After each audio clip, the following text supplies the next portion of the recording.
জয় গুরু। আবার পরমাত্মীয় বৃন্দ, আমার সতীর্থ সতীর্থা, অগ্রজগণ, বরিষ্ঠগণ, শুভ সচেতন গুরুজন,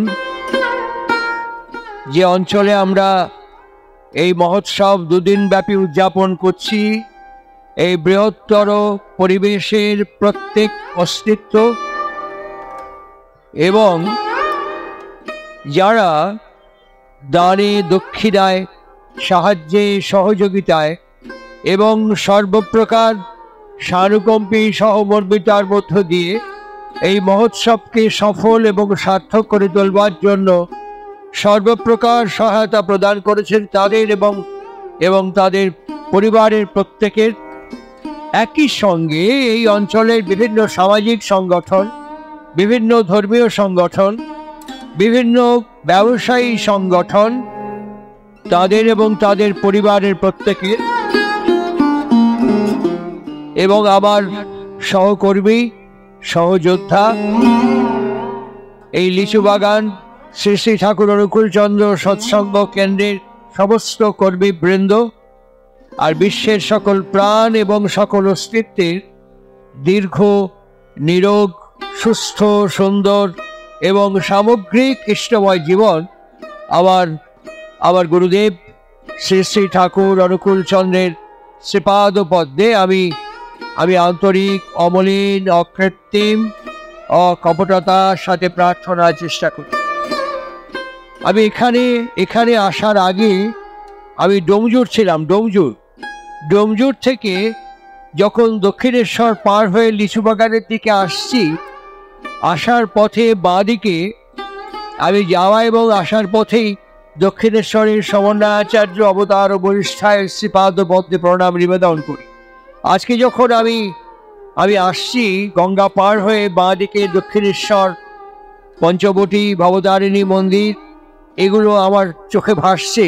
আর সঙ্গে সঙ্গে এখানে এসে যখন বসেছি, আমার অত্যন্ত প্রতিভাজন, অসম্ভব গবেষক, অত্যন্ত সুদক্ষ অন্বেষক শ্রী শ্রী ঠাকুর অনুকূলচন্দ্রের দর্শনকে নিয়ে যিনি নিয়ত লেগে আছেন তার সমস্ত কিছুকে উন্মোচন করবার জন্য, আমার সহকর্মী সহযোদ্ধা অধ্যাপক অমলেন্দু চট্টোপাধ্যায়ের কথা শুনছি এখানে বসে।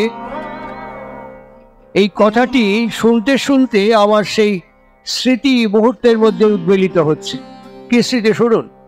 আপনারা মালা গেঁথে নেবেন আজকের শীর্ষক বিষয়ের সঙ্গে। আজকের যে শীর্ষক আলোচ্য বিষয়, এই বিষয়ের সূত্রে মণি গণাইবর মতো আপনারা মালা গেঁথে নেবেন। আমি শব্দের আলপনা আপনাদের চেতনার চৌকাঠে নিবেদন করবার চেষ্টা করব। দক্ষিণেশ্বরে রাত্রিবেলায় হৃদয়রাম মুখোপাধ্যায়, সমন্বয়াচার্য অবতার ও বরিষ্ঠায়ের ভাগ্নে, তিনি হঠাৎ তার মামা শ্রীরামকৃষ্ণকে বলছেন একটু শিহরে যেতে হবে। হঠাৎ শ্রীরামকৃষ্ণ বললেন, কেন শিহরে যাবি কেন? বলছে ওখানকার জমি জায়গা, ওখানকার সামান্য কিছু ফসল, এগুলো না গেলে পরে, দেখাশোনা না করলে পরে বড় মুশকিল, আমাকে একটু যেতে হবে। সঙ্গে সঙ্গে যে উত্তরটা তিনি দিলেন, তাহলে আমাকে দেখাশোনা করবে কি? উনি বলেন, কেন, অনেক ভক্তজন তো এখন আসছে, রাত্রিবাস করছে, এরাই সব দেখবে। তুই শালা, তুই আমার যেমন বুঝিস, যেমন করিস, ওরা কি ওরকম বুঝে ওরকম করতে পারবে? কিছুতেই রাজি হলেন না। এবং তারপরে রামলাল চট্টোপাধ্যায় তার ভ্রাতুষ্পুত্র যখন বললেন, ঠিক আছে উনি যাক, আমি তো আছি, আমি তো তোমার কিছুটা বুঝি, আমি করব। তখন তিনি বললেন, রামনীল বলল বলে তোকে হ্যাঁ বললুম, তুই কিন্তু বেশি দেরি করবি না, কাজ মিটিয়ে আবার ফিরে আস।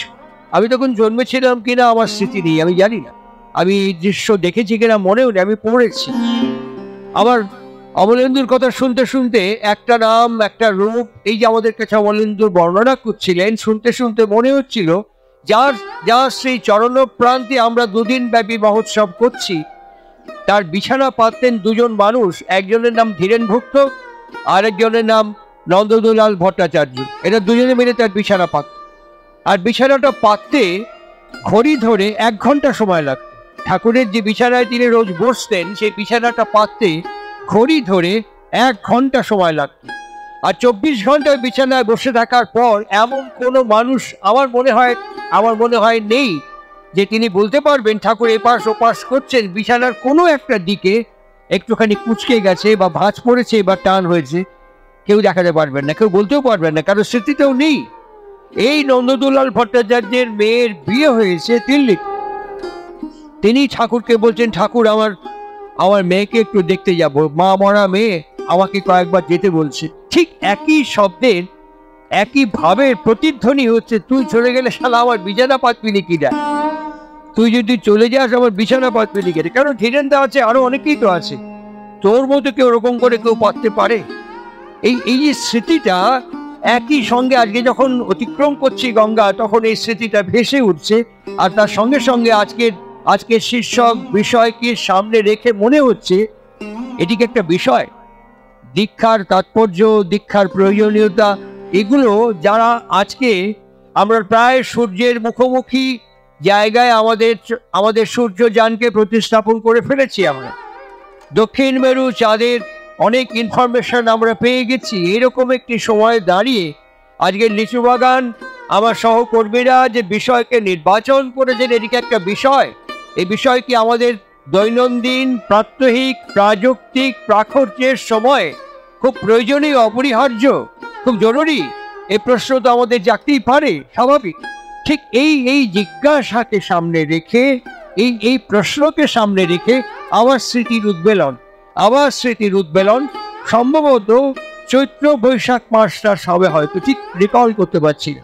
দেওঘরে মাঝে মাঝে ঘূর্ণিঝড় হতো, হঠাৎ অল অফ এ সাডেন ঘূর্ণিঝড় হতো। এরকম করে একটা হাওয়া ধুলো পাক খেয়ে কিছুটা উড়ে যেত, খড়কুটো উঠতো, আবার পড়ে যেত। ঠাকুর বসে আছেন মাঠের ভেতরে, আশ্রমের মধ্যেই একটা খোলা জায়গায় চৌকিতে বসে আছেন। অল অফ এ সাডেন একটা ঘূর্ণিঝড় হলো। ওই ঘূর্ণিঝড় হওয়ার সঙ্গে সঙ্গে ওই হাওয়াতে কোনো খড়কুটো কিছু একটা গিয়ে একজনের চোখের মধ্যে পড়লো। সে চোখটা অনেকক্ষণ চেষ্টা করলো পরিষ্কার করার জন্য, বার করবার জন্য, কিছুতেই বার করতে পারছে না। তখন সামনে একজন তাকে বলছে, দেখুন তো আমার চোখের মধ্যে কিছু পড়েছে কিনা। সে একটা রুমালের কোণ দিয়ে একটা কুটো বার করে দেওয়ার পর বেরিয়েছে, বলে হ্যাঁ এখন দেখতে পাচ্ছি।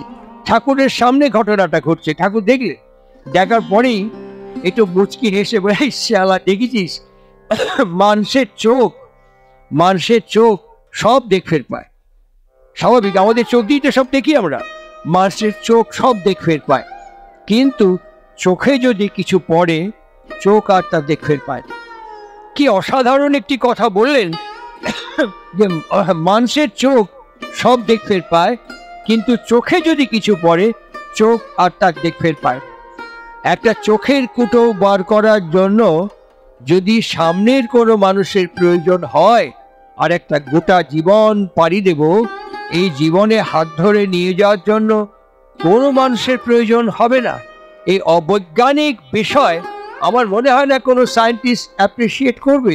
এই অশাস্ত্রীয় কোনো বিষয় আমার মনে হয় না কোনো শাস্ত্রজ্ঞ ব্যক্তি অ্যাপ্রিসিয়েট করবে। কারণ আজকের এই সন্ধিক্ষণে দাঁড়িয়ে থেকে ঠাকুর এত রেশনাল, তিনি বলছেন দীক্ষা হচ্ছে একটা ক্লু, a+b²। এটা দিয়ে, ক্লু দিয়ে যেমন একটা অঙ্ক আমরা করে ফেলতে পারি, দীক্ষা হচ্ছে ঠিক সেই রকমই একটা ক্লু, যে ক্লুকে অবলম্বন এবং আশ্রয় করে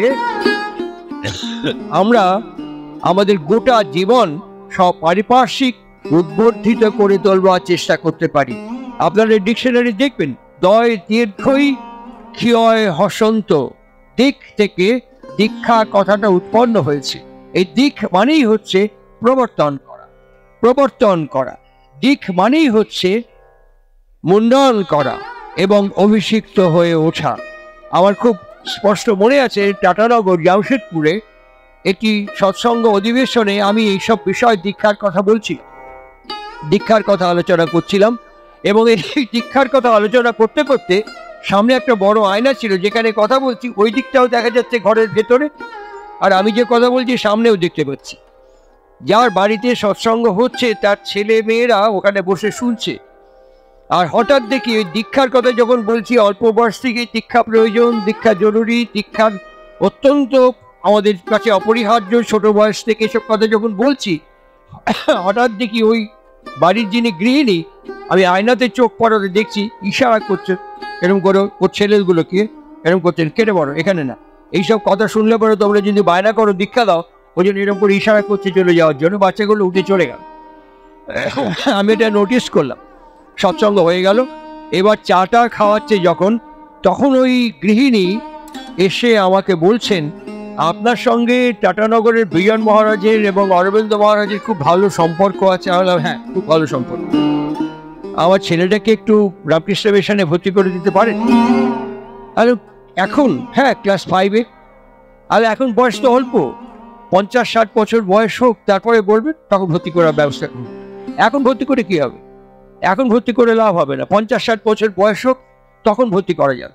অমলেন্দু যখন বলছিলেন যে অভ্যাস এবং বৈরাগ্যের প্রয়োজন, সৎসঙ্গের একজন লিভিং লিজেন্ড যতীন্দ্র মোহন দাস, তিনি লিডস থেকে মেকানিক্যাল ইঞ্জিনিয়ার পাশ করে তিনি ঠাকুরের কাছে হিমায়ত পড়ে আত্মনিবেদন করে দেওঘর পর্যন্ত কাটিয়েছেন। এখন বাংলা সাহিত্যের খুব প্রবাদপ্রতিম ব্যক্তিত্ব শীর্ষেন্দু মুখোপাধ্যায়, তিনি যতীন্দ্রনাথ দাসকে জিজ্ঞেস করছেন যে আচ্ছা, আপনাকে একটা কথা বলি, আপনার একটা বিশাল উজ্জ্বল ভবিষ্যৎ, সেটাকে বাদ দিয়ে আপনি এনার কাছে আত্মনিবেদন করে এই বিদ্যা, এই যোগ্যতাকে আপনি এভাবে শেষ করলেন কেন? কি পেলেন আপনি আপনার জীবনে? এনার খিদমত খেটে কি পেলেন? What is your achievement? খুব ক্লিয়ার কাট প্রশ্ন করেছিলেন শীর্ষেন্দু যতীন্দ্রমোহন দাসকে। যতীন্দ্রমোহন দাস তার আপাত মস্তক চেহারাটি দেখে বলেছিলেন, আমি একটা ক্রনিক অ্যাস্থেমাতে ভুগছিলাম। ইংল্যান্ডে আমি অনেক ডাক্তার দেখিয়েছি, ওরা আমাকে বলেছিলেন এটা জেনেটিক ডিজিজ, এটা ভালো হওয়ার কোনো রাস্তা নেই, কয়েক কোটি লোকের মধ্যে এটা হয়, এটা ভালো হওয়ার কোনো রাস্তা নেই। আর যখন ঠাকুরের কাছে আসলাম, ঠাকুর আমাকে কোদাল, শাবল, গাইতি দিয়ে গ্রামে গ্রামে টিউবওয়েল ইনস্টলেশনের কাজে পাঠিয়ে দিল। আর আমি সেসব কাজ করতে করতে, খাওয়ায় বিশ্রামে কোনো সুযোগ না পাওয়ায়, আমার এই জীবন এভাবে কাটতে কাটতে এখন আমি ফিল করি আমার সেই অ্যাস্থমাটা এখন আর নেই। আমি ঠাকুরকে একদিন বলাতে ঠাকুর স্বীকার করলেন না, তিনি খালি বললেন পরমপিতার অশৈলী দয়া, আর কিছু বলেননি। তারপরেই যতীন্দ্রনাথ দাস ঠাকুরকে একদিন সরাসরি জিজ্ঞেস করছেন, শ্রীমদ্ ভগবত গীতার মধ্যে আছে অভ্যাস যোগ এবং বৈরাগ্য যোগ না হলে পরে মানুষের জীবনের উত্তরণ ঘটে না। আমার তো কিছুই হলো না।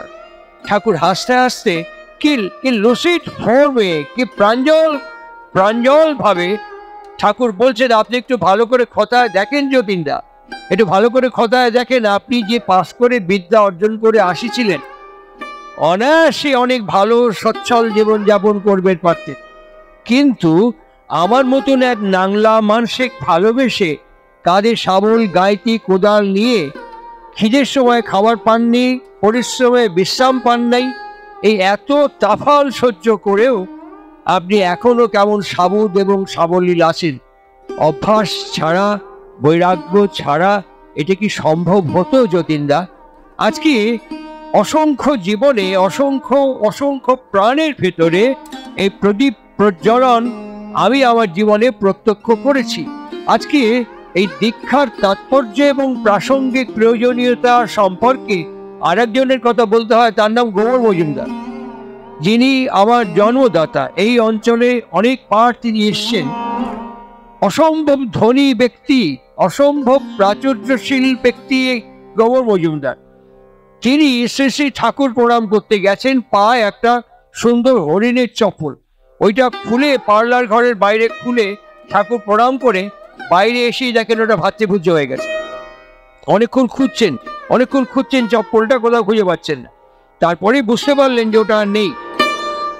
আমি বাবাকে বললাম চলো তাহলে ফিরে যাই। বাবা দাঁড়া, এখানে যে সৎসঙ্গ বানিয়েছে ওর সাথে সরাসরি নগদানগদি কথা কয়ে আসি। সালা হিমেদপুর থেকে দেওঘর আজম্ব কয়ে আসতেছে, ধারবাকি করে নেই, নগদানগদি কারবার করেছে কিংবা নগদানগদি কারবার করেছে একবার ভালো করে বুঝে নি।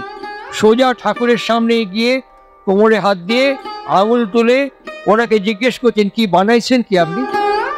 ঠাকুরের চেহারাটা একটু বিবর্ণ হয়ে গেল, হাত দুটো এরম করে করে কসলাচ্ছেন আর ঠোঁটটা এরম করে করে এরকম করে করে পাল্টাচ্ছেন আর বলছেন কি বানাইছি, সৎসঙ্গ বানাইছেন? উনি বলছেন হ্যাঁ। এরকম করে মাথা নাড়লেন। শালা এই সৎসঙ্গ, যত সব চোর ছ্যাচর লুচ্চা লফঙ্গা এখানে জুটিছে। আমার একটা দামি চপ্পল কিনে বাইরে খুলে রেখে ভেতরে ঢুকে আবার বাড়ায় দেখি শালা চপ্পল নেই। এইসব জুটাইছেন এখানে, চোর ছ্যাচর সমস্ত চরিত্রহীন মন মানুষ জুটাইছেন। শোনেন, আপনাকে সব কথা করছি, এক্ষুনি কলকাতায় লোক পাঠায় দিয়ে রাজুর দোকান থেকে ওই একই চপ্পল কিনে আনবো। ওই চপ্পল আমার এই ছাওয়ালে কেউ চেনে না, এই বর্দার এই রকের ওপরে বসায় রেখে আমি আবার ওই চপ্পল খুলে ঢুকবো। আমার ছাওয়ালে কমো নজর রাখিস তো কে ঠ্যাং গলায়, যদি ধরে ফেলি আপনার সামনেই মাথায় ঠ্যাং দিয়ে পাতালে ঢুকাই দেবো, বুঝেছেন? কিচ্ছু কবের পারবেন না। ঠাকুর হাঁ করে তাকিয়ে দেখলেন আমার বাবার মুখের দিকে। ভুল কথা বলেননি, একদম ঠিক কথা বলেছে, একদম ঠিক কথা বলেছে। আর এটি শোনার পর ঠাকুর আমার বাবাকে কি অদ্ভুত প্রশ্ন করছেন। প্রশ্ন করে বলছেন, তুই থাকিস কনে কলকাতায়? ওখানে হাসপাতাল নাই? বলে হাসপাতাল নেই মানে? অনেক বড় বড় হাসপাতাল, কি এক কাম করবে পারবো? বলে হ্যাঁ বলেন। এক্ষুনি কলকাতায় যে হাসপাতাল থেকে কিছু ভালো সুস্থ সুন্দর সুঠাম চেহারার মানুষ সামনে দাঁড় করে দিবে পারবো? পাগল হয়েছেন আপনি? শালা হাসপাতালে কোনো সুস্থ সুন্দর সুঠাম মানুষ যায় নাকি? যারা মরা রোগগ্রস্ত বিধ্বস্ত না হলে পরে কেউ হাসপাতালে যায়? ঠাকুর হাত চা কসলায় করছেন কি, মানুষ যদি ভালোই হতো তো শালা আমার কাছে আসবি কে? রোগেগড়ের কেউ সহ্য করবে পারে না, তাই তো আমার কাছে আসে। রোগেগড়ের এই স্বভাব, এই ব্যবহার, এই চরিত্র কেউ মেনে নিবে পারে না, তাই তো আমার কাছে থাকে। কোনো ডাক্তার কি শুনেছিস করছে আকাম বাধায় দুষ্কর্ম করে যদি কেউ ভর্তি হয়, ডাক্তার কয় এইসব আকাম করে আপনি আসেন, আপনি মরেন। ডাক্তার ভরসা দিয়ে কয় ভয় নাই, ভালো হয়ে যাবেন। তা ডাক্তার যদি এই কথা কবের পড়ে, তোমরা যদি এই কথা না কও, হ্যাঁ দিও পাতালে ঢুকাই দিও, আর কি করবো? পাতালে ঢুকাই দিও, আর কি করবো? আমার বাবাকে দেখেছি ওই দাম্ভিক, ওই অহংকারী, ওই ধনী ব্যক্তি আস্তে আস্তে হাত জোর করে কানে হাত দিয়ে বললেন, আপনি আমার ক্ষমা করুন, আর কখনো এই কথা আমার মুখে উচ্চারণ হবে। সেই মানুষের জীবনে আমি দেখেছি অসংখ্য মানুষকে তিনি জীবনের মেন স্ট্রিমে দাঁড় করিয়ে দিয়েছেন, অসংখ্য মানুষকে জীবনের মেন স্ট্রিমে দাঁড় করিয়ে দিয়েছে। এই যে প্রবর্তন করবার যে ক্লু, দীক্ষা না হলে পরে এটা সম্ভবপর নয়। দীক্ষা দুরকম আছে, একটা হচ্ছে রেজিস্টার্ড ডিসাইপল, দীক্ষা নিয়ে হ্যাঁ আরে কন কি মশাই, আমার ঘরে ঢুকতে ঠাকুর, পিছনে ঠাকুর, পাশে ঠাকুর, এখানে ঠাকুর, বাড়াইতে ঠাকুর, ঢুকতে ঠাকুর, সব জায়গায় শোয়ার সময় ঠাকুর, ঘুম ভাগলে পরে ঠাকুর, আপনি কন কি? তারপরে জিজ্ঞেস থানকুনি পাতা কেন? সবসময় পাই না, বুঝছেন? সবসময় পাই না, বাজারে যাই পাই না সবসময়। ঠাকুর তো কইছে তুলসী পাতা খাইতে, তুলসী পাতা খাইতে। আপনার পকেটে সদাচারের ডিব্বা আছে, বাইরে যদি মোটা চাপে, সবসময় হয় না, ওই ঝাড়ি ঝুড়ি দিয়ে বাড়িতে এসে সব পাল্টাই ফেলে। এইরকম দীক্ষা কিছু আছে, বুঝেছেন? খাওয়ার সময় দেখবেন না হাত ধুচ্ছে, খাওয়ার পরে ঠোঁট ধুচ্ছে, এরকম দীক্ষা কিছু আছে যা আমার চরিত্রকে বহন করে না বলেই পরিবেশের মধ্যে আমরা দীক্ষাকে বাস্তবভাবে প্রবর্তন করতে পারিনি। আমার পেছনে একটা বাণী ঝুলছে, এই মঞ্চের পেছন থেকে একটা বাণী ঝুলছে। অনেক বাবা মাকে আমি দেখি, যাই দেখো গিয়ে বলে দাও বাবা বাড়িতে নেই। এই যে পেছনেই বাণীটা ঝুলছে দেখুন, এখানে এই পেছনে এখানে আছে, বাবা ছেলেকে বলছে গিয়ে বলে দাও তো এখন বাড়িতে নেই, পাওনাদার এসছে বলে দাও বাবা এখন বাড়িতে নেই। ছেলে কিন্তু দেখলো যে নীতি কথা বলছে, নীতি আমি পালন করছি না, আর পালন না করার ফলে ছেলেও শিখে গেল এগুলো বলতে হয়। সৎসঙ্গের অদ্বিতীয় বাগ্মীপ্রভু জনার্দন মুখোপাধ্যায় একদিন বলেছিলেন, lecture always for others not for myself. বক্তৃতা সবসময় অপরের জন্য, নিজের জন্য নয়। আর নিজের জন্য যদি না হয়, নিজের পালন যদি না করি, তাহলে সে বক্তৃতা, কথা, শব্দ উচ্চারণ মানুষের সত্তাকে কখনো স্পর্শ করে না। আমার বাবার কাছে প্রত্যেক দিন মানুষজন ভিড় করে বসে থাকতেন। ঋত্বিকাচার্য কৃষ্ণপ্রসন্ন ভট্টাচার্য শ্রী ঠাকুরকে জিজ্ঞেস করতেন ধর্ম করলে কি হয়। শ্রী ঠাকুর বলেছিলেন কমন সেন্স গ্রো করে। তারপরেই বললেন দীক্ষা নিলে কি হয়। ঠাকুর বললেন ইনস্ট্যান্ট দুটো জিনিস ইনক্রিজ করে, কি? Observation and then furtherance. Observation and then furtherance, পর্যবেক্ষণ এবং তার ক্রমাগতি। পর্যবেক্ষণ এবং তার ক্রমাগতি। আর এই দুটোকে জুড়ে রাখে কি? ভালোবাসা। এই দুটোকে জুড়ে রাখে, পর্যবেক্ষণ এবং ক্রমাগতিকে জুড়ে রাখে ভালোবাসা। আর এই ভালোবাসা ধ্যান সাপেক্ষ। কালিদাস মজুমদার দাস শ্রী ঠাকুরকে জিজ্ঞেস করছেন, রেফারেন্স কোট করছি, আলোচনা প্রসঙ্গে 15 পার্ট। তার মধ্যে শেষ পাতার লাস্ট পার্ট 2 জিজ্ঞেস করছেন, দেখবেন আপনারা খুঁজে, ঠাকুর সহজ ধ্যান বলতে কি বুঝবো? ঠাকুর বলছেন খুব সহজ, লাভারকে মানুষ যেমন করে চিন্তা করে, খুব ইজি, যেমন করে মানুষ তার লাভারকে চিন্তা করে, এই হচ্ছে জীবনের সহজ ধ্যান। তাহলে আমি যদি ডিসাইপল হয়ে থাকি, ইনিশিয়েশন নিয়ে থাকি, তাহলে আমার মর্নিং টিল নাইট, আমার মাথা থেকে পা পর্যন্ত যাকে আমি ভালোবাসার চেষ্টা করে চলেছি, তাকে ক্যারি করা, তাকে সর্বত প্রকারে বহন করা আমার অন্যতম ভাগবত পবিত্র শ্বাস প্রশ্বাসের মতো দায়িত্ব যদি হয়, তখন এটা প্রবর্তিত হয় আমার চরিত্রের মধ্যে, বাক্যের মধ্যে, ব্যবহারের মধ্যে। ঠাকুর তাই বলছেন, আমার খাদ্য পানীয়, আমার পরণ পরিচ্ছদ প্রয়োজন কি করবে? তোমারই সার্থকতাকে আবাহন করে অমৃতবাহী হয়ে চলবে। এটা যদি না হয়, then I am only a registered disciple, আমি সঠিক ডিসাইপল হয়ে উঠতে পারলাম না, ইনিশিয়েশন আমার মধ্যে অ্যাক্টিভেট করলো না। এই ক্ষেত্রে ঠাকুরকে আলোচনা প্রসঙ্গে মোস্ট প্রবাবলি 21st পার্টে জিজ্ঞেস করা হচ্ছে, আপনার প্রত্যেকটি কথার মধ্যে একটা শব্দ আছে, সুকেন্দ্রিক হওয়া, সুকেন্দ্রিক হওয়া, সুকেন্দ্রিক হওয়া। What is the definition, what is the symptom of concentricity? সুকেন্দ্রিকতার লক্ষণ কি? ঠাকুর তার উত্তর দিয়ে বলছেন, ধরো ধরো তুমি হাঁটতে হাঁটতে যাচ্ছ, মোটা চাবিতে পকেটে জলের ডিবা নেই। ধরো তুমি বাইরে থেকে বাড়িতে ঢুকলে হাত পা ঠিক করে ধুলে না। তুমি বাথরুমে গেলে ভালো করে ঘাড়, মুখ, হাতের কবজি, পায়ের হাঁটু পর্যন্ত ধুলে না, ভালো করে নিজেকে শৌচ করলে না। তা যদি না করে থাকো, তোমার সুকেন্দ্রিক হওয়া হলো না। ঠিক এইভাবে প্রত্যেকটি ক্ষেত্রে এই অবজারভেশন এবং ফার্দারেন্স আমার মধ্যে অ্যাক্টিভেট হয়ে থাকবে। কেমন? এটা আচরণের মধ্য দিয়ে মানুষ শিখে, এটা আচরণের মধ্য দিয়ে মানুষ ইমবাইব করে। আমাদের বাড়িতে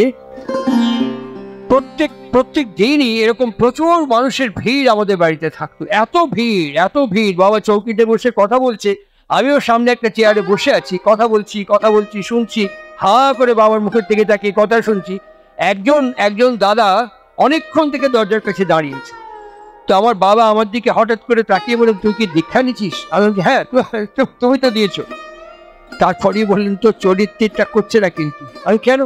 এই যে সুভাষ মালাকার আমাদের বাড়িতে শান্তি, সুভাষ মালাকার আমাদের বাড়িতে প্রায় যেতেন, কবিরাজদার কোনো কথাই নেই। তা আমাকে বলছে, তো চরিত্রের কিন্তু তা করছে না। আর কেন? এই যে এতক্ষণই দাঁড়া আসি, ঘর থেকে একটা টুল হোক, চেয়ার হোক, বেঞ্চি হোক নিয়ে তো বসবে টিভি। আর হ্যাঁ, সঙ্গে সঙ্গে একটা টুল নিয়ে এসে এমন জায়গায় বসতে দিলাম যে এ ঘর আর ও ঘর যাওয়া চৌখাটের কাছে। লোকজন চলে গেল, টুলটা ওখানেই পড়ে আছে। দীক্ষার নমুনা বলছি, টুলটা ওখানেই পড়ে আছে। আমার বাবা আমাকে বললেন, তোর মা কগা একটু চা দিতে। আমার মা 3 কাপ চা নিয়ে এরকম করে ট্রেতে করে আসছে, সামনে টুলটা, আর আমি যেখানে বসে আছি চেয়ারে, আমার কাছে পা বাড়ালি টুল। আমি ওখানে দেখে, মা আসছে দেখে আর তাকে আমার ডান পাটা বাড়িয়ে দিয়ে টুলটা এরকম করে সরিয়ে দিলাম। বাবা তাকিয়ে দেখলেন, তারপরেই আমাকে বলছেন, তুই ওটা কি করলি? আর টুলটা সরিয়ে টুলটা সরাই দিলাম। হ্যাঁ, ওই মা চা নিয়ে আসছে, দেখি দুটো হাতই তো এনগেজ, কি করে হাত দিয়ে সরাবে? বাবা আমাকে বলছেন, তুই যেখানে বসে আছিস, আমি যদি ডান পা দিই তো এরকম করে সরে বাই, তো তোর কেমন লাগবে? আমি, ভালো লাগবে না। টুলটার কেমন লাগলো? আরে ওটা তো টুল। আরে ওটা টুল মানে? ওটা তো লাইফ আছে, ওরও তো একটা লাইফ আছে, একটা ইন্টিগ্রেটিং মোড আছে। টুল মানে যে একটা টুলকে সম্মান করতে পারে না, সে একটা মানুষকে সম্মান করতে পারে। এই প্রশিক্ষণটা পারিবারিকভাবে শিখেছি বাবার কাছ থেকে। এই পেছনের বাণীরা তার প্রমাণ। এই প্রশিক্ষণটা পারিবারিকভাবে বাবার কাছ থেকে শিখেছি। What is initiation? আমার বাবা আমাকে বলছেন, তোর অবজারভেশন যদি এতদিনে না হয়, তার ফার্দারেন্স কেমন করে হবে? তুই দীক্ষা নিয়েছিস, তোর অবজারভেশন যদি প্রত্যেক দিকে না থাকে, তো ফার্দারেন্স কি করে হবে? এটি পারিবারিকভাবে আমরা যারা দীক্ষিত ব্যক্তি আছি, আমাদের প্রত্যেক পরিবারের ভেতরে যদি এগুলো আমরা সঞ্চারিত করতে না পারি, তাহলে পরে এটা আলোচ্য বিষয় হয়ে থাকবে, চরিত্রের বিষয়ে উপস্থাপনায় কোনোদিন পর্যবসিত হবে না। সুতরাং প্রত্যেকটি ক্ষেত্রে আমাদের এই বিষয়গুলো অত্যন্ত প্রাসঙ্গিক এবং জরুরি। আমার খুব স্পষ্ট মনে আছে, আজকে যে শিক্ষা ব্যবস্থা, অমলেন্দু বলছিলেন কিছুক্ষণ আগে, শুনছিলাম আমার কথা, আজকের যে শিক্ষা ব্যবস্থা, শ্রী ঠাকুরের পার্থক্য, শ্রী ঠাকুরের অপরিহার্যতা কোথায়? আজকে একটা স্ট্যান্ডার্ড জেনারেল ক্যারিকুলাম, এই একমাত্র ব্যক্তিত্ব শ্রী ঠাকুর অনুকূল চন্দ্র, যিনি কুম্ভকণ্ঠে ঘোষণা করলেন নারী শিক্ষা এবং পুরুষের শিক্ষা একই রকম হওয়া বাঞ্ছনীয় নয়। আলোচনা প্রসঙ্গের মধ্যে দেখবেন তাদের অনেক কিছু শেখাতে হয়, তাদের অনেক কিছু ধরিয়ে দিতে হয়, তাদের অনেক কিছু জানিয়ে দিতে হয় ছোট্টবেলা থেকে। কেননা আমার বাড়ির মেয়ে আর একজনের বাড়ির বৌমা হয়ে যাবে, আমার বাড়ির মেয়ে আর একজনের বাড়ির স্মারককে বহন এবং ভবিষ্য করবে। সুতরাং তার অবজারভেশন, তার ফার্দারেন্স, জেনারেল ক্যারিকুলামের মধ্যে এগুলো শেখানোর ব্যাপার নেই। অনেক ছোটখাটো টোটকা, অনেক ছোটখাটো বিষয়, অনেক ছোটখাটো জিনিস যা আমাদের প্রাচীন ব্যক্তিবর্গ, পূর্ব ব্যক্তিবর্গ যারা সহজভাবে নিরাময় করেছেন, আরোগ্য দান করেছেন, তাদের কাছ থেকে হাতে কলমে শিখতে হয়। একটা মানুষ বাড়িতে ঢোকার সঙ্গে সঙ্গে পা থেকে মাথা পর্যন্ত দেখে বুঝতে হয় এক্ষুনি ইমিডিয়েট তাকে নেটস কি সার্ভিস কি নার্চার প্রয়োজন। এই অবজারভেশন যদি বাড়ির মেয়েদের না থাকে তাহলে পুরুষের অগ্রগমন একটু অসুবিধে হয়ে যায়। ঢোকার সঙ্গে সঙ্গে যদি মুখ কুচি দেরি হলে কেন, সারাদিন পরিশ্রম করে যে মানুষটা ঢুকছে ক্যাট হয়ে খাটের ওপরে বসে চোখ বড় বড় করে যদি বলা যায় দেরি হলো কেন, কি দেরি হলো কেন, কোথায় ছিলে, কি করছিলে, পরপর যদি বলে তখন কি হয়? আজকে বিজ্ঞান একটু একটু করে এগোচ্ছে। দীক্ষার তাৎপর্য কি, দীক্ষার প্রাসঙ্গিকতা কোথায়, দীক্ষার অপরিহার্য গুরুত্ব কোথায়, একটু একটু করে বিজ্ঞান এগোচ্ছে। ঠাকুর বলছেন শুধু অ্যানাটমি জানলে হবে না। আলোচনা প্রসঙ্গে পড়ে দেখবেন তার মধ্যে বলছেন শুধু অ্যানাটমি জানলে হবে না, অ্যানাটমির সঙ্গে ফিজিওলজি ভালো করে বুঝতে পারলে জ্ঞানটা সম্পূর্ণ হয়ে উঠবে। সেটা কেমন? এই যে কথাগুলো বললেও আমি আর ঝামেলা চাইলাম না। এই সারাদিন ধকল করে আসার পর এই যে উপরে এতগুলো ফায়ার করলো, আমি আর কোনো কিছু বললাম না। আমি চুপ করে আমার কাজকর্মগুলো সেরে নিলাম। আমার কি হলো, মনে ভালো লাগলো কি খারাপ লাগলো? নিঃসন্দেহে বলবো ভালো লাগলো। আমার কি মনে হলো, মনটা কি উন্ড হলো কি না? নিঃসন্দেহে উন্ড হলো। নারীর পথে বইটা পড়ে দেখবেন শ্রী শ্রী ঠাকুর বলছেন রোগগ্রস্ত, স্বল্প আয়ু, ক্ষীণ স্বাস্থ্য, দুর্বল, কম মেধা সম্পন্ন সন্তানের অবতরণ ঘটছে ওইখান থেকে এই এত দূর পর্যন্ত। আমরা জানি না, সেই কারণেই দীক্ষা আমাদেরকে শেখাচ্ছে অভ্যাস ব্যবহার যেমনতর, শিক্ষা এবং সন্তান ঠিক তেমনতর ভাবেই আমার কাছে অবতরণ করবে। এটা পাঠশালা থেকে ইউনিভার্সিটি পর্যন্ত কোনো সিলেবাসের মধ্যে আমাদের শেখানো হয়নি। শ্রী শ্রী ঠাকুর অনুকূল চন্দ্র যোগ, সময় এবং কাল অনুযায়ী এই কথাটি উচ্চারণ করছেন। শ্রী শ্রী ঠাকুরের আগে স্বামী বিবেকানন্দ, যাকে বলা হয় ভারতবর্ষের ফার্স্ট পলিটিক্যাল অ্যাম্বাসাডার, তিনি সাঁওতালদের একটি সভায়, কংগ্রেস দল প্রতিষ্ঠিত হয়েছে 1885। ওই 1885-তে তিনি একটি সাঁওতালদের সভাতে আমন্ত্রিত হয়ে গেছেন। সেখানে স্বামী বিবেকানন্দ অনেক কথা বলতে বলতে একটি গুরুত্বপূর্ণ শব্দ ব্যবহার করেছেন, যে শব্দটি তার কনিষ্ঠ ভ্রাতা ডক্টর ভূপেন্দ্রনাথ দত্ত স্বামী বিবেকানন্দ বইয়ের মধ্যে ধরে রেখেছেন শব্দের মাধ্যমে। তিনি বলছেন আমাদের সম্পদের অভাব নেই, প্রাচুর্যের অভাব নেই, বৈভবের অভাব নেই, তবুও আমাদের কাছে ভালো সন্তান আসছে না। কেন? কেননা কথামৃত, শ্রীরামকৃষ্ণ কথামৃতের মধ্যে দেখবেন সমন্বয়াচার্য অবতার উপনিষ্ঠায় তিনি পরিষ্কার ভাষায় বলছেন পার্শ্বদের সব জ্ঞান দিয়ে গেলাম না। এটা দেওয়ার প্রয়োজন হয়নি, হলে দিতেন, সেটা সেই সময় প্রয়োজন হয়নি। পার্শ্বদের সব জ্ঞান দিয়ে গেলাম না, অবিলম্বে আমাকে আবার আসতে হবে। এই যে অবিলম্বে আবার আসতে হবে, আমার জীবন কথা স্বামী প্রজ্ঞানানন্দ এডিট করেছেন অভেদানন্দের কথা, আমার জীবন কথা। তার মধ্যে দেখবেন মাঝামাঝি জায়গায় স্বামী অভেদানন্দজি বলছেন আমাকে নরেন আমিনা হোটেলে নিয়ে গিয়ে মাছ মাংস খাইয়ে দিয়েছে, আমি আজীবন নিরামিষাশী, আমাকে নরেন নিয়ে গিয়ে মাছ মাংস খাইয়ে দিয়েছে। সেদিন ঠাকুরের কাছে যেতে ভয় করছিল, ঠাকুরের সামনে যেতে ভয় করছিল, ঠাকুরের সামনে আমি যাইনি। অনেক রাতে ঠাকুর আমাকে ডাক করালেন, আমি কাছে যেতেই আমাকে বললেন কিরে লজ্জা হচ্ছিল, ভয় পাচ্ছিলি, নরেন তোকে নিয়ে গিয়ে মাছ খাইয়ে দিয়েছে, মাংস খাইয়ে দিয়েছে, সব ঠাকুরই গড়গড় করে বলে যাচ্ছেন। আমি স্তব্ধ হয়ে হাঁ করে তাকিয়ে থাকলাম তার দিকে। তারপরে বলেন ওতে তোর পাপ হবেনি, ওতে তোর দোষ হবেনি, নরেন খাইয়েছে, ওতে তোর পাপ হবেনি, দোষ হবেনি, এখানে বস। এই বলে ঠাকুর আমাকে বসালেন। বসিয়ে তিনি আমাকে বললেন এখন থেকে তোর ধ্যানের আসন আমি বদলে দিলুম। তারপরে বলছেন এখন থেকে তোর বীজ নাম আমি বদলে দিলুম। এই বলে স্বামী অভেদানন্দ লিখছেন যে এই বলেই তিনি রাধা হাইফেন ক্লোজ বলেই বললেন, এ নাম আর কাউকে বলবেনি, আগামী দিনে মুড়ি মূর্খির মতো এই নাম ছড়িয়ে যাবে, এইটুকু তোকে দিলুম, এ নাম আর কাউকে বলবেনি। বইটার নাম কোট করছি, আমার জীবন কথা, স্বামী প্রজ্ঞানন্দ জি মহারাজ এডিট করেছেন। অভেদানন্দের লেখা এই বইটি এডিট করেছেন স্বামী প্রজ্ঞানন্দ। সুতরাং এই যে বীজ নাম, সেদিন প্রয়োজন হয়নি বলে শ্রীরামকৃষ্ণ দেননি, আজকে প্রয়োজন হয়েছে। আজকে প্রয়োজন হয়েছে, ভালো সন্তান আসছে না কেন? শ্রী শ্রী ঠাকুর অনুকূল চন্দ্র বলছেন, এই যে ব্যবহার, আচরণ, দৃষ্টি, ভাষা, এটা পুরুষের মনের জগতে উন সৃষ্টি করে। ওই উনটা আলসারে কনভার্ট হয়ে যায়। ওই আলসার থেকেই সন্তান যখন জন্মগ্রহণ করে, অল্প বুদ্ধি, কম মেধা, কম স্বাস্থ্য, রুগ্নতা নিয়ে সে জন্মগ্রহণ করে। গাধাকে কখনো ঘোড়া বানানো যায় না। তাই বিবাহ এমনই একটি জরুরি সিঁড়ি, তিনি পুণ্যপুঁথির মধ্যে বলছেন, সিঁড়ি দিয়ে ওপরেও ওঠা যায়, সিঁড়ি দিয়ে নিচেও নামা যায়। তিনি একটি দম্পতিকে বলছেন, ঈশ্বর তোমাকে স্বাধীনতা দিয়েছে তোমার বাবাকে মাকে অস্বীকার, অবজ্ঞা এবং উপেক্ষা করার, এই ক্ষমতা ঈশ্বর তোমাকে দিয়েছে। তুমি ইচ্ছে করলে বাবাকে অস্বীকার করতে পারো, অবজ্ঞা করতে পারো, উপেক্ষা করতে পারো, কিন্তু তুমি কখনো চাইবে না যে তোমার ছেলে তোমাকে উপেক্ষা, অবজ্ঞা এবং অশ্রদ্ধা করুক। তুমি তোমার বাবাকে করতে পারো, কিন্তু তুমি কখনো বাবা হিসেবে চাইবে না তোমার ছেলে ঠিক একই আচরণ তোমার সাথে করুক। আর আমি যদি আমার পরবর্তী প্রজন্মের কাছে সেই দৃষ্টান্ত উপস্থাপিত করে রাখতে না পারি, তাহলে প্রাকৃতিক, জাগতিক, পার্থিব নিয়মে সেটাই আমার কাছে এসে পৌঁছবে। আমি আজকেই ডোমজুড়ে বলে আসলাম, এই কিছুক্ষণ আগে 4টের সময় বলে আসলাম যে বয়াকার বয়াকার আমরা মুখস্থ করো, ভালো করে মুখস্থ করো, ভালো করে মুখস্থ করো। আমার ছেলেকে বারবার মুখস্থ করাচ্ছি, বয়াকার বয়াকার বয়াকার বয়াকার। ঠাকুর অদ্ভুতভাবে শাশ্বতী বাণী গ্রন্থের মধ্যে বলছেন, বাবাকে যে নামেই ডাকো, বাবাকে যে নামেই ডাকো, বাবা তা বুঝতে পারে। ঈশ্বরকে তুমি যে নামেই ডাকো, ঈশ্বর তা বুঝতে পারে। তিনি ধৃতি বিধায়না বইয়ের মধ্যে বলছেন, ঈশ্বরের কাছে তুমি কি মন্ত্রপাঠ করছো, কি বলছো, কি স্তব স্তুতি পূজা আরাধনা করছো, ঈশ্বর তা দেখেন না এবং শোনেন না।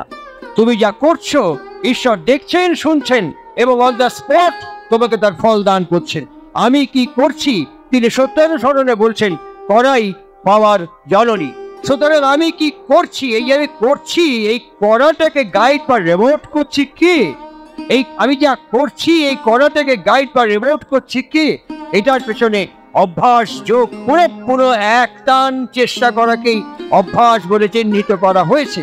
তাহলে ঠাকুর অনুকূল চন্দ্র এমনই একটি ব্যক্তিত্ব, যে ব্যক্তিত্ব আমাকে আমার জীবনের, হয়তো আমি আমেরিকায় যেতে পারবো না, হয়তো আমি ফ্রান্সে যাবো না, আমার ছেলেপুলে ইংল্যান্ডে, জার্মানি, ফ্রান্সে, আমেরিকায়, কানাডায় থাকবে না, কিন্তু ঠাকুর আমাকে একটা অদ্ভুত জিনিস শিখিয়েছে। তুমি যেখানে বাস করো, তুমি যে বাড়িতে বাস করো, তোমার সামনে, তোমার পেছনে, তোমার ডাইনে, তোমার বাঁয়ে আরো অনেক বাড়ি আছে, আরো অনেক প্রতিবেশী আছে। তোমার ছেলেকে বলো যে বাবা তুমি পাশে এই দুটো বাড়িতে তুমি খোঁজ করে দেখো, যারা বসে এই কাকু কিছু প্রয়োজন, কি দরকার, আমার বাবা আমাকে পাঠিয়েছে। কেন? বলেছেন পারিপার্শ্বিকে সেবা না করলে পরে আমরা কেউ ভালো থাকতে পারবো না। আমার গুরুদেবের নির্দেশ। আমার মেয়েকে বলতে পারি, গিয়ে বলো কাকিমা, জেঠিমা, মাসিমা কিছু করার আছে, 1 ঘন্টা আমার বাবা বলেছে তোমার কিছু সেবা করে দিয়ে আসতে, ঘর ঝাড় দেওয়া, ঘর মোছা, তরকারি কুটে দেওয়া, যা করতে পারো, বাসন মাজা আমি করে দিই। এরকম করে যদি প্রত্যেকের পারিপার্শ্বিককে চারপাশে আমরা সেবা দিই, ঠাকুর বলছেন একবার ভোট নিয়ে দেখবেন জার্মানি, আমেরিকা, ফ্রান্সে থাকা মানুষের গুরুত্ব, আর লোকে বলবে এই সবচেয়ে আমার কাছে প্রয়োজনীয়। তুমি মানুষের কাছে প্রয়োজনীয় হয়ে ওঠো। দীক্ষা আমাদের এই প্রোডাক্টিভিটি ইনক্রিজ করবার একটা সিঁড়ি। এখন দীক্ষা নেওয়ার পর আমি এই প্রোডাক্টিভিটি ইনক্রিজ করবো কি করবো না, সেটা আমার উপর নির্ভর করবে। আমি সব জায়গায় বলি, আমি ঠাকুর অনুকূল চন্দ্র এবং সৎসঙ্গে ফেরিওয়ালা বা হকার নই। জীবনকে নির্মাণ করতে গেলে, জীবনকে বিনির্মাণ করতে গেলে, জীবনের প্রয়োজনের জন্য যা অপরিহার্য তাকে গ্রহণ করার নাম, তাকে প্রবর্তন করার নাম, তাকে বাধাকে মূল্যায়ন করে সার্থকতা এবং সাফল্যে অভিষিক্ত হয়ে ওঠার নামই হচ্ছে প্রকৃত দীক্ষা গ্রহণ করা। ঠাকুর আমাদের বলেছেন প্রত্যেক দিন দুবেলা বাড়িতে প্রার্থনা করা। ঠাকুর আমাদের বলেছেন প্রত্যেক দিন দুবেলা বাড়িতে নাম জপ করা। আমাকে বললেন আপনি সময় পাইনি, সারাদিন পরিশ্রম করার পর আর কি সময় হয়, তখন কোমরে মাজায় টান টান টান টান করে আর বসার আর সুযোগ হয় না। মনে মনে করতেছি, মনে মনে নাম তো চলতেই সে সবসময়, এত বড় মিথ্যে কথা আর হয় না, মনে মনে সবসময় নাম করা যায় না। আমি নিজে করে দেখেছি। এই যে অমলেন্দু বলছিল যুক্তিকে বিশ্বাস করতে হয়, যুক্তি কি? যা স্বরূপকে উদ্ঘাটন করে। মনে মনে যা সবসময় নাম হয় তার ফিজিওলজিক্যাল চেঞ্জ হবে। মনে মনে যা সবসময় নাম হয় তার চোখের ওরা মানুষের ভেতরে কাজ করবে। মনে মনে চলতে ফিরতে যে নাম করবে কাউকে টাচ করে তার শরীরে ভাইব্রেশন ইম্পর্টেন্ট হবে। সুতরাং প্রত্যেকটি ক্ষেত্রে এই সত্যকে, যুক্তিকে, স্বরূপ, নির্দেশক, বিশ্লেষণকে আমার চোখের সামনে ভিজিবল করে তুলতে হবে। আমার কথার উপসংহার পর্বে ফিরছি। দীক্ষার প্রয়োজনীয়তা, দীক্ষার তাৎপর্য, এগুলো যদি আমার জীবনে আমি বাদ করতে চাই তাহলে ভালো। আজকে শুরুতেই বলেছিলাম কথা বলা শুরু করার আগে যে একই রকম শিক্ষা ভালো নয়। শ্রী ঠাকুরের কাছে একদিন একটি পরিবার বসেছিলেন। ঠাকুর বলছেন, এইরকম কোনো বাড়ি, কোনো মেয়ে দেখেছিস? কিরকম? যে বাড়ির বৌমা তার বাপের বাড়ি যাচ্ছে, তার বাপের বাড়ি যাওয়ার জন্য যে বাড়াইছে অমনি গোয়ালঘর থেকে গরু হাম্বা করে ডাকতেছে। বাড়ির কুকুরগুলো পায়ে পায়ে ল্যাপটাচ্ছে, বিড়ালগুলো পায়ে পায়ে ল্যাপটাচ্ছে, পাখিগুলো যেগুলো ঘরের ডালে, গাছের ডালে বসে, সব এসে সামনে সারিবদ্ধভাবে দাঁড়াই করছে, এই তুই কনে চললি? সেই বউ করছে কি বাপের বাড়ি। তাহলে আমার ঘরে দেখবি নি কিটা? তুই তো বাপের বাড়ি যাবে, আমরা তো শালা মাতৃহারা হয়ে যাবে। এইরকম বাড়ি, এইরকম মেয়ে দেখেছিস? সবাই মাথাটা নিচু করে ফেললেন। ঠাকুর বলছেন, যদি সেরকম কোনো মেয়ে চোখে পড়ে, আভূমি লুণ্ঠিত প্রণাম করিস, সে হচ্ছে স্বর্গের দেবী। যদি সেরকম কোনো বাস্তু বা ভিটে চোখে পড়ে, ওই ভিটেতে একটা প্রণাম করিস, ওইটা হচ্ছে স্বর্গস্থান, সাকিস্তান। আজকে সৎসঙ্গের আন্দোলনের একটা কর্মসূচি আছে। সৎসঙ্গের আন্দোলনে শুধু উৎসব করলাম, কালেকশন করলাম, খিচুড়ি খাওয়ালাম, বক্তৃতা দিলাম, চলে গেলাম।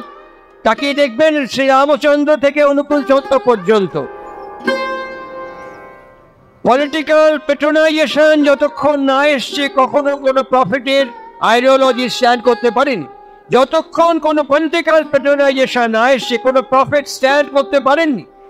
আজকে যদি ক্রোনোলজিক্যালি আমরা মর্যাদা পুরুষোত্তম থেকে শ্রী রামকৃষ্ণ পর্যন্ত দেখি, তাহলে পরে আমরা একইভাবে দেখতে পাবো যে প্রত্যেকটি মুভমেন্ট, প্রত্যেকটি ফিলসফির পেছনে একটা পলিটিক্যাল পেট্রোনাইজেশন থেকেছে বলেই সেটা ওয়ার্ল্ড ওয়াইড ওটা স্প্রেড করে মানুষের সত্তাকে স্পর্শ করতে পেরেছে।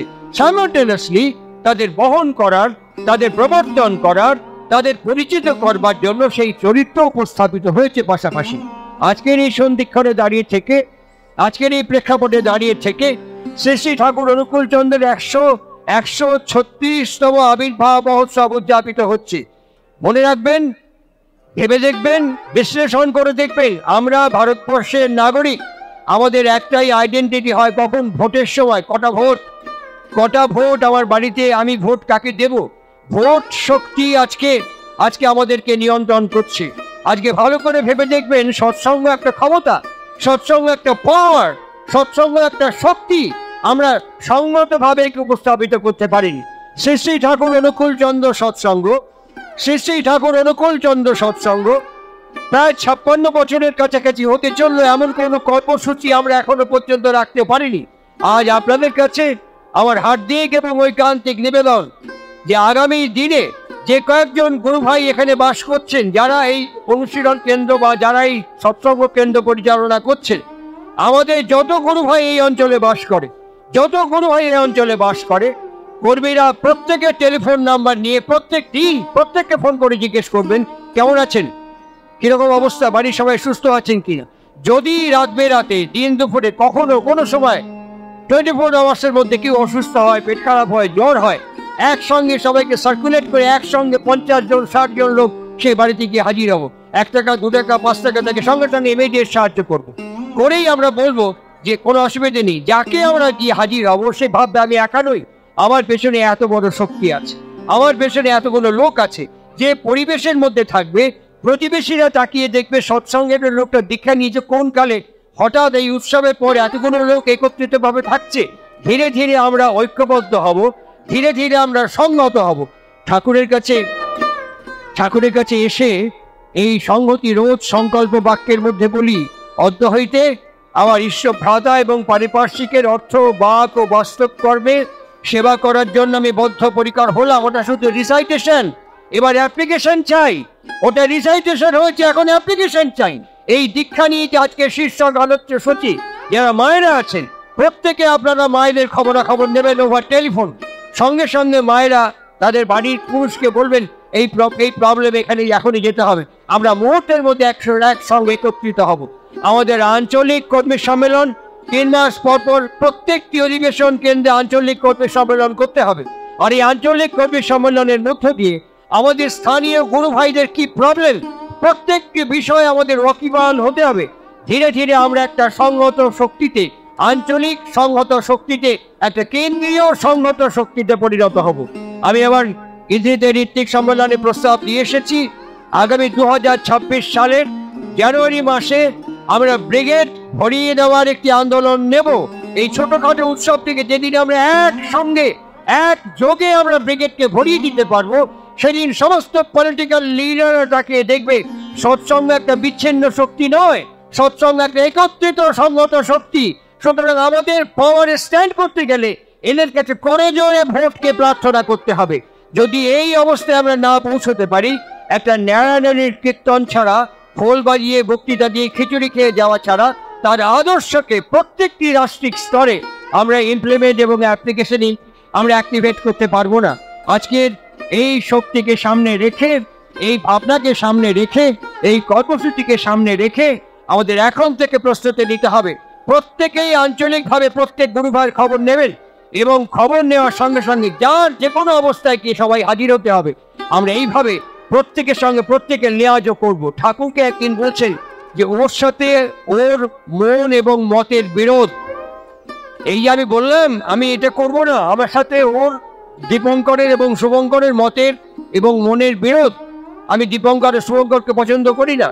ঠাকুর তার উত্তরে বলছে, রেফারেন্স কোট করছে আলোচনা প্রসঙ্গে 17 খণ্ড। তার মধ্যে শ্রী ঠাকুর বলছেন, ধরো প্রকাশ্যে যদি তোমার কেউ কান মলে গালে চড় মেরে অপমান করে, তুমি সঙ্গে সঙ্গে ভাববে আমার ইষ্ট স্বার্থ প্রতিষ্ঠায় এটা সহায়ক না বিরোধিতার রূপ নেবে। যদি সহায়ক হয়, কান মরা এবং চর খাওয়াকে অ্যাকসেপ্ট করে নেবে ইষ্ট স্বার্থ প্রতিষ্ঠার জন্য। সুতরাং আমার অহংকার এমন কিছু বেশি নয়, আমার গুরুত্ব হরিদাস পাল এমন কিছু বেশি নয়।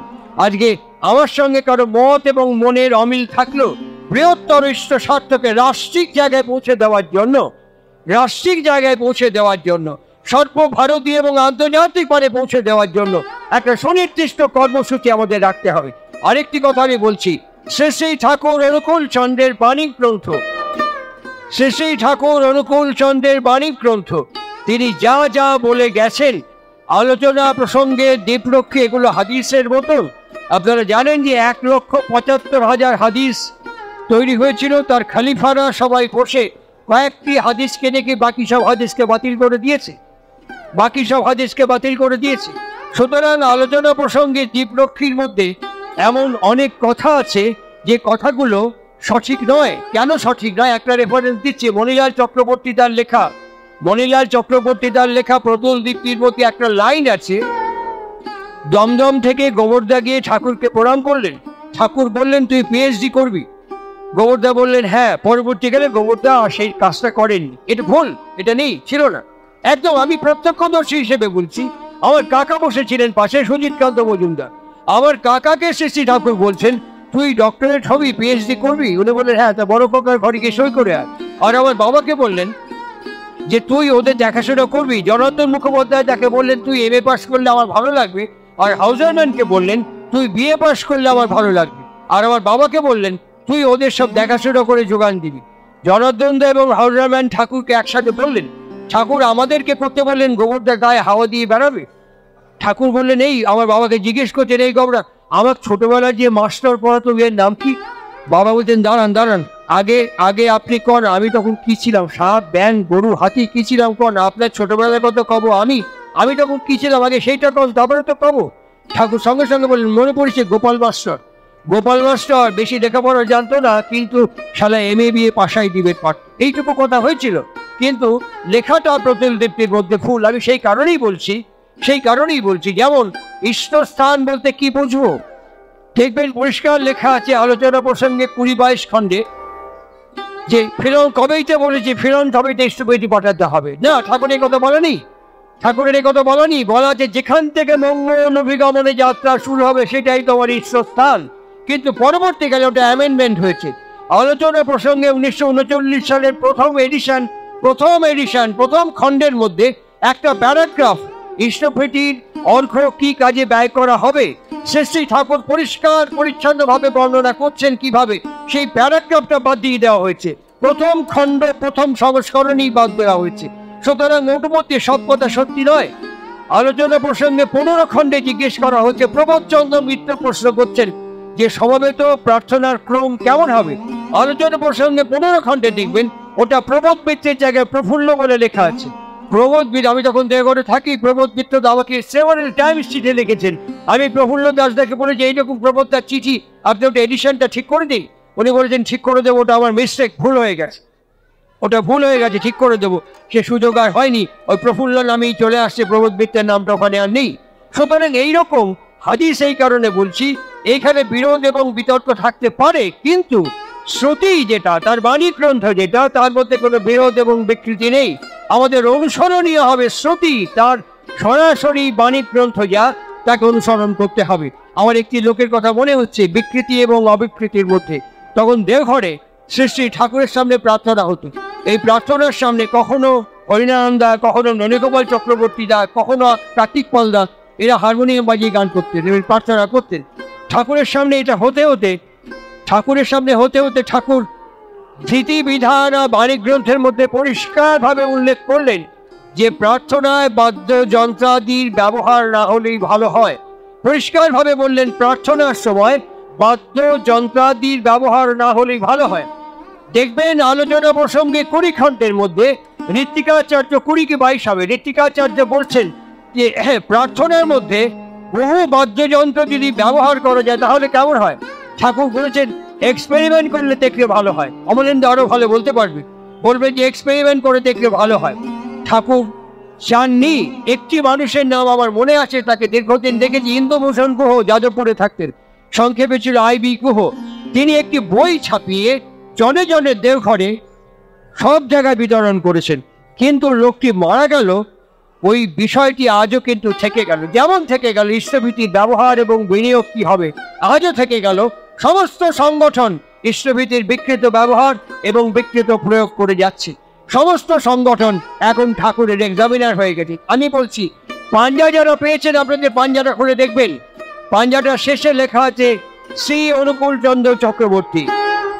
পাঞ্জাটা উল্টে দেবেন, উল্টে দিয়ে দেখবেন কোন দল থেকে আপনি পাঞ্জা পাচ্ছেন তার সই করা আছে এবং স্ট্যাম্প দেওয়া আছে। তার মানে অনুকূল চন্দ্র শেষ কথা নয়, তার পেছনে পাছায় স্ট্যাম্প মারা মতন আরো একটি স্ট্যাম্প এবং সই প্রয়োজন হচ্ছে। অনুকূল চন্দ্রের এক্সামিনার এখন অনেক হয়ে গেছে। আমাদের সিদ্ধান্ত নিতে হবে ঠাকুরই আমাদের জীবনের শেষ কথা, না আরো কোনো এক্সামিনার আমাদের কাছে বসবে। সংগঠন আমাদের ধীরে ধীরে গ্রাস করে ফেলছে। এই সাংগঠনিক শক্তি যদি আমাদের মাথার উপরে চালিকা শক্তি হয়, তাহলে আজকের শীর্ষক বিষয় কিন্তু নস্যাৎ হয়ে যাবে। দীক্ষা কিন্তু পৃথিবীর মতন সরীসৃপের মতন ঘুরবে, ব্যক্তিত্ব স্পাউট করতে পারবে না। সবসময় মাথায় রাখতে হবে সংগঠন যাই সিদ্ধান্ত নিক, সংগঠন শেষ কথা না। আমার গুরুদেব শ্রী ঠাকুর অনুকূল চন্দ্র শেষ কথা। যদি কোনো ফরমান, যদি কোনো কথা আমার কাছে এসে পৌঁছায়, সঙ্গে সঙ্গে তাকে প্রমাণ করতে হবে ঠাকুরের বাণী দিয়ে, ঠাকুরের আদেশ দিয়ে, ঠাকুরের নীতি দিয়ে। পাশাপাশি বলতে হবে এই ঠাকুরের বাণী, এটাকে পালন করতে হবে। সেখানে কারোর কোনো কথা থাকবে না, সেখানে কারোর কোনো শব্দ থাকবে না। সুতরাং ঠাকুর অনুকূল চন্দ্রের কথাকে তার বাণী দিয়ে আমাদের প্রতিষ্ঠা করতে হবে। উপসংহার পর্বে বলছি, কাশীপুর উদ্যানবাটিতে 3টে দিন পার হয়ে গেছে। 3 দিনের মধ্যে নরেন্দ্রনাথ জলগ্রহণ পর্যন্ত করেননি। তিনি একটি চেয়ারের উপরে বসে একভাবে জপ করছেন। কারো সাহস নেই তার সামনে গিয়ে দাঁড়ানো, কারো সাহস নেই তার কাছে গিয়ে তাকে ধাক্কা দিয়ে কথা বলা। All of a sudden Ramlal Chattopadhyay এসছেন, ঠাকুরের ভাইপো। সবাই গিয়ে তাকে ধরে বলতে, তুমি একবার সামনে যাও, গিয়ে তাকে একটুখানি জল খাওয়া, নাহলে মারা যাবে। তিনি বলছেন আমার ভয় করছে। তোমাকে কিছু বলবে না, তুমি যাও।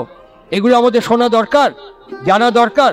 শ্রী ঠাকুর বলছেন পরিষ্কার ভাষায়, তার আদর্শ বিনায়ক বইয়ের মধ্যে তার যারা ডিসেন্ডেন্ট, সেই ডিসেন্ডেন্টের প্রতি যেন কোনো অশ্রদ্ধা, অমান্যতা, অভক্তি আমার না থাকে, তাহলে খ্রিস্টি সন্তান হিসেবে আমার গুরুত্ব, আমার দায়িত্ব, আমার কর্তব্য ঠিক পালন করা হবে না। এটা দীক্ষা নেওয়ার চেহারা এবং নমুনা। আমাকে অসম্মান করতে পারে, আমাকে অপমান করতে পারে, কিন্তু আমি করতে পারি না। এই শতঅনুজ্ঞা পাঠ করার মধ্য দিয়ে আমার চরিত্রের মধ্যে এটা প্রকাশিত হওয়া দরকার। আমাকে আপনি অপমান করতে পারেন, অসম্মান করতে পারেন, গালাগালি করতে পারেন, কিন্তু বিং এ ডিসাইপল আমি সেটা করতে পারি। নরেন্দ্রনাথ দত্তের সামনে রামলাল চট্টোপাধ্যায় কয়েকবার গলা খাকারি দিলেন। হঠাৎ চোখ খুলে তাকিয়ে ফরফর করে চেয়ার থেকে নেমেই গায়ে চাদর দিয়ে চেয়ারটা মুছে দিয়ে চাদরটা পেরে দিয়ে বললেন, রামলাল, রামলাল তুমি এখানে বসো। রামলালকে জোর করে বসিয়ে উনি মাটিতে বসলেন। রামলাল ইতস্তত বোধ করে বলছেন, এ আপনি কি করছেন? তার উত্তরে স্বামীজি বলছেন, কি করছি মানে? এই যে তুমি আপনি কি করছেন, হাতটা নাড়লে না, এটা ঠিক তার মতো। এই যে তুমি হাসলে না, অনেকটা তার আভাস রয়েছে।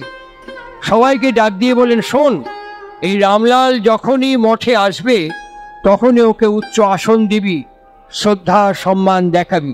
অশ্রদ্ধা অসম্মান দিয়ে তার কথা পরিবেশন করা যাবে না। ঠিক ঠাকুর একই কথা বললেন, বিদ্বেষ এলে কি হবে? ক্রমেই তুমি সংকীর্ণ হয়ে পড়বে। আর সংকীর্ণতাকে তিনি পাপ বলে চিহ্নিত করেছেন। সুতরাং সিদ্ধান্ত আমার দীক্ষা নেওয়ার পর যে এই পাপ আমি স্বীকার করব, গ্রহণ করব, বরণ করব, নাকি প্রত্যাখ্যান করব, বর্জন করে আমি আমন্ত্রণ এবং উদ্বোধনে অভিষিক্ত হয়ে উঠব। আজকে এই উৎসব অঙ্গনে যে কয়েকজন মানুষ আমরা আছি, আমি যে কয়েকটি কথা বলে গেলাম, এই কয়েকটি কথার মধ্যে আমাদের আগামী কাল থেকে প্রত্যেক গুরুবারের খবর রাখতে হবে ওভার টেলিফোন। আমাদের ত্রৈমাসিক কর্মী সম্মেলন এখানে আঞ্চলিকভাবে করতে হবে। অগ্রগতি, অগ্রগমন, প্রত্যেকটি নারী নক্ষত্র বিচার বিশ্লেষণ করে দেখতে হবে। প্রত্যেকের বাড়ির খবর আমাদের রাখতে হবে। বিপদে আপদে প্রয়োজনে সংকটে সবসময় হাজির হয়ে যেতে হবে সবাই মিলে। আর টাকার জন্য আমাদের বাড়ি বাড়ি যেতে না হয়, উৎসব আসছে টাকা দিই, মানুষ বৃষ্টির মতন টাকা দিয়ে যাবে। ঠাকুর বলছেন, বুঝলে বড়বু, একদিন সৎসঙ্গে বৃষ্টির মতো টাকা পড়বে। কিছুক্ষণ থেমে বললেন, সেদিন শালা আমি থাকবো কিনা কে জানে। আজকে সেই চিত্রের মুখোমুখি দাঁড়িয়েছি, সেই দরজায় চৌকাটে দাঁড়িয়ে আছি, বৃষ্টির মতো টাকা পড়ছে। ঠাকুরের এক্সামিনার অনেক হয়ে গেছে, বৃষ্টির মতো টাকা পড়ছে, বাড়ি গাড়ি ইমারত বেড়ে যাচ্ছে, কিন্তু ঠাকুরকে আমরা আর খুঁজে পাচ্ছি না। কি সেই ব্যবহার, সেই মননশীলতা, সেই তপশ্চর্চা, সেই যজনশীলতা, সেই আচরণ, সেই চরিত্র, সেই সাধন ভজন, সেই পঠন পাঠন, সেই সৎসঙ্গের ভেতর থেকে ব্যক্তি নির্মাণ, পরিবার নির্মাণ, সেই কর্মসূচি আমরা আর খুঁজে পাচ্ছি না। এখন যেটা পাচ্ছি, গরুর বাড়তেন টাকা নেওয়ার মতন, টাকা দিন, উৎসব টাকা দিন, বাড়ি করবো টাকা দিন, অমুক করবো টাকা দিন, সমানে টেনে যাচ্ছি। পাট থেকে তো দুধ বেড়েই যাচ্ছে, গরুও ক্ষীণ হয়ে যাচ্ছে, যে দুধ দিচ্ছে তারও বিক্রি হচ্ছে না। এইরকম একটি জায়গায় দাঁড়িয়ে আছি। উপসংহার পর্বে বলি, এই ক্ষেত্রে আমাদের করণীয় কি? কালীষষ্ঠী মা রোহিণীর হাট থেকে একটা গরু কিনেছেন ৬,০০০ টাকা দিয়ে। যে গরুটা বিক্রি করেছে সে বলে যে এবেলা ৬০০ দুধ দেবে, ওবেলা ৬০০ দুধ দেবে। ঠাকুর কালীষষ্ঠীকে ডাকছে, কালীষষ্ঠীকে ডাক দিয়ে নিয়ে আয়। ৭ দিন ডেকেছেন, কালীষষ্ঠী আসেনি। 7 দিনের পর 8 দিন কালীষষ্ঠী এসে প্রণাম করে বসলি। ঠাকুর বলছেন, তুই তো শালা টানানে বিভোর, হ্যাঁ, তোর তো শালা মাটির পা পড়েই না, ডেকে ডেকে হয়রান হচ্ছে, তোর দেখা যাওয়ার ফুরসত পেলে না। কালীষষ্ঠী মা থপ করে বসেই বলেন, কি করবো কন, আপনি তো এক জায়গায় বসেই একতেলা পাঠান, আপনি তো টের পান না। একটা গরু কিনেছি 6,০০০ টাকা দিয়ে রোহিণীর হাট থেকে, বুঝেছেন? আমার করলো কি, এবেলা 600, ওবেলা 600 দুধ দেবে। তা দিচ্ছে, বলে দেবে কি? গরু ঘরে ঢোকানোর পর কাছে মোটে ভিড় বেড় দেয় না, কাছে গেলে পরই ছিং দিয়ে গুঁতো বের আসে, পেছনে গেলে ল্যাস দিয়ে ঝাপটা মারে, ঠ্যাং তুলে বাড়ি মারে, কাছে মোটে ভিড় বের পাচ্ছি না। তো এখন আলি কি করে? বলে কি করবো, এই কয়েকদিন ধরে গরুর হাতে গায়ে টায় নানান জায়গায় হাত বুলায় বুলায় পোষ বানাইছি, আপ করেছি, 600 দুধ দিচ্ছে। বলে হ্যাঁ, আজই দেশে বলি তো আপনার কাছে আসলাম। ঠাকুর হেসে বলে, দেখেছিস শালা কাণ্ড কি, জানোয়ার হলো হবে কি, হ্যাঁ, ভালোবাসা না হলে ভেতরের মাল কেউ কাউকে দিবে চায় না। একটা জানোয়ার যদি বুঝতে পারে, আমরা শিষ্য হয়ে বুঝতে পারবো না যে এই ভালোবাসা দিয়ে এই গুণ শক্তিকে আমরা কি করে অ্যাক্টিভেট, ইমপ্লিমেন্ট, ডেমনস্ট্রেট করবো। সুতরাং এই শব্দ ধ্যান মাথায় রেখে, লাভারকে ভালোবাসলে যেমন সহজ ধ্যান হয়, আমার গুরুকে সেই রকম ভালোবেসে আগামী 2026 জানুয়ারিতেও আমরা সমস্ত গ্রাম, প্রত্যন্ত প্রদেশ থেকে, সমস্ত জায়গা থেকে পশ্চিমবঙ্গে ব্রিগেড প্যারেড গ্রাউন্ড ভরিয়ে দিয়ে সমস্ত অল ওভার ইন্ডিয়ার পলিটিক্যাল লিডারদের কাছে বলবো, সৎসঙ্গ is a power, Satsang is a energy. ঠাকুর অনুকূল চন্দ্র শেষ কথা, তার দর্শন পৃথিবীর মুক্তির দ্বার উন্মোচন করবে। আপনারা ভালো থাকুন, সুস্থ থাকুন, আপনাদের প্রত্যেকের জয় জয়কার হোক। আরেকটি কথা বলি, ঘাবড়াবেন না। দুঃখ আসবে, সংকট আসবে, দুর্যোগ আসবে, অসুখ বিসুখ হবে, নানান রকমের বিপর্যয় হবে। বীজনাম স্মরণ করবেন, সব সময় বীজনাম স্মরণ করবেন। যদি বীজনাম মনন করতে অসুবিধা হয়, অসুবিধা নেই, বিগ্রহের দিকে তাকিয়ে থাকবেন, ওই বিগ্রহের দিকে তাকিয়ে থাকবেন। আমার জীবনের নাম করতে কি অস্বস্তি হচ্ছে? আমার জীবনে বসে চাদর মুড়ি দিয়ে নাম করতে গিয়ে আমার শরীর গরম হয়ে যাচ্ছে, মাথা ব্যথা হয়ে যাচ্ছে, আমি নুন পাচ্ছি না, আমি কি করে জপ করবো? আমি সব ফেলে দিই, ঠাকুরের মুখের দিকে তাকিয়েছে। মিলিয়ে নেবেন, নাম এবং নামই অভেদ এবং অভিন্ন। এক দৃষ্টে বিগ্রহের দিকে তাকিয়ে থাকবেন আর বলবেন, আমার নাম করতে পারছি না, ইচ্ছে করলেও ইচ্ছে হচ্ছে না, আমার নাম করবার চেষ্টা করে আমি করতে পারছি না, আমি কি করবো পরম পিতা? এক দৃষ্টে বিগ্রহের দিকে তাকিয়ে থাকবেন, অল্প সাডেন ফিল করবেন ভেতরে নামের স্পন্দন জ্বলছে, বুঝতে পারবেন তিনি আপনার ভেতরে ওইখান থেকে শক্তিকে প্রেরণ করছেন। এই শক্তি নিয়েই আমরা যেন আগামী দিনে মাথা উঁচু করে আমার গুরুদেবকে উপস্থাপিত করতে পারি। ভালো থাকবেন, আপনাদের জয় জয়কার হোক। জয় গুরু, বন্দে পুরুষোত্তম।